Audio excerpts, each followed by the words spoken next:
FBI agent is kidnapped in Iran, and the U.S. government is under fire as they negotiate his return. We'll tell you why.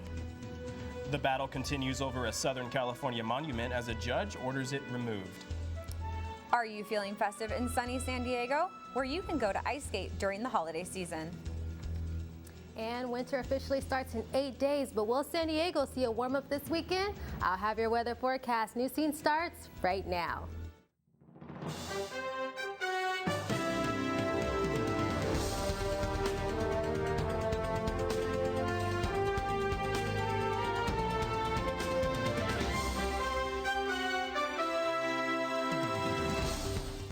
Hello and welcome to this edition of Newscene. I'm Briley Oakes. And I'm Adam Andrus. Thank you for joining us. We have breaking news out of Centennial, Colorado, where one person was killed in a school shooting. It happened at 11:30 this morning at Arapahoe High School, just outside of Denver. What we know right now is that 2 students have been taken to the hospital with gunshot wounds, and 1 is in critical condition.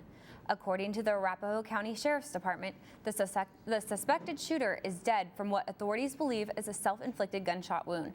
This comes 1 day before the first anniversary of the Sandy Hook Elementary School massacre. New information is surfacing right now in the kidnapped American in Iran. We have Joe Ham here to tell us more. Thank you, Brian. That's right. In a story released by the Washington Post and the Associated Press, former FBI agent is being held in Iran for the last 7 years, was actually sent by the CIA to dig up information.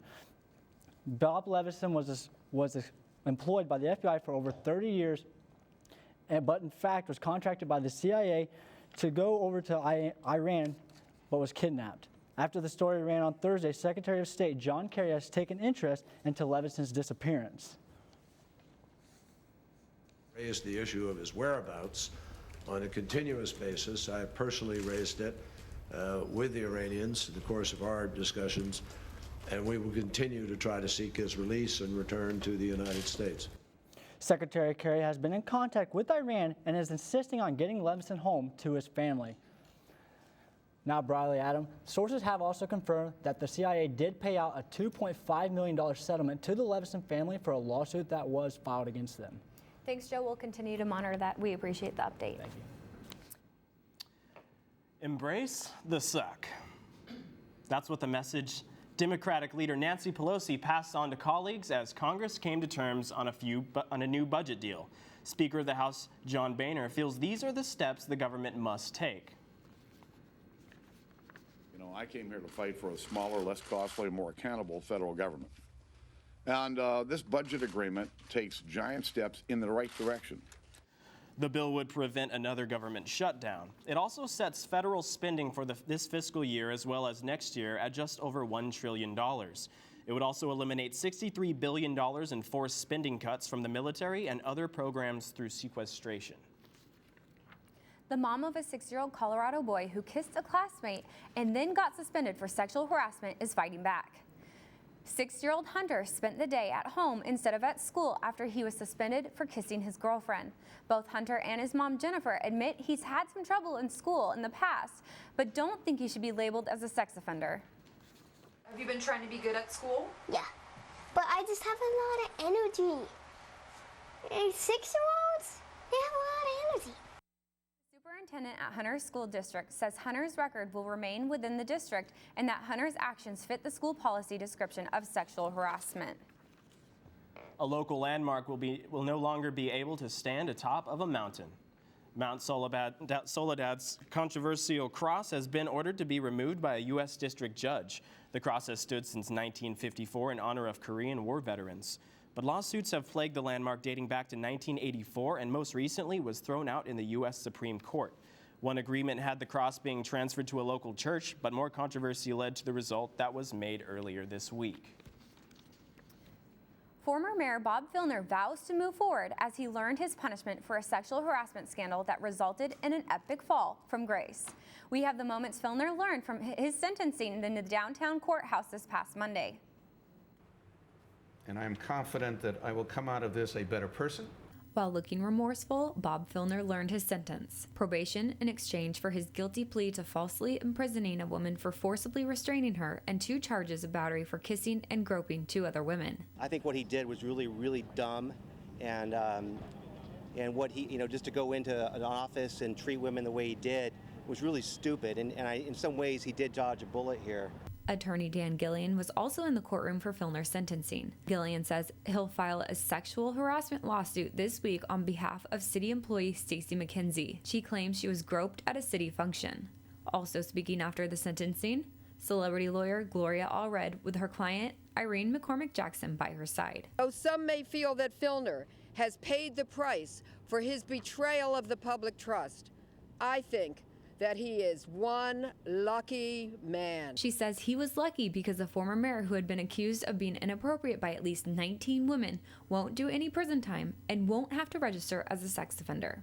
Registration as a sex offender would have been a very serious punishment.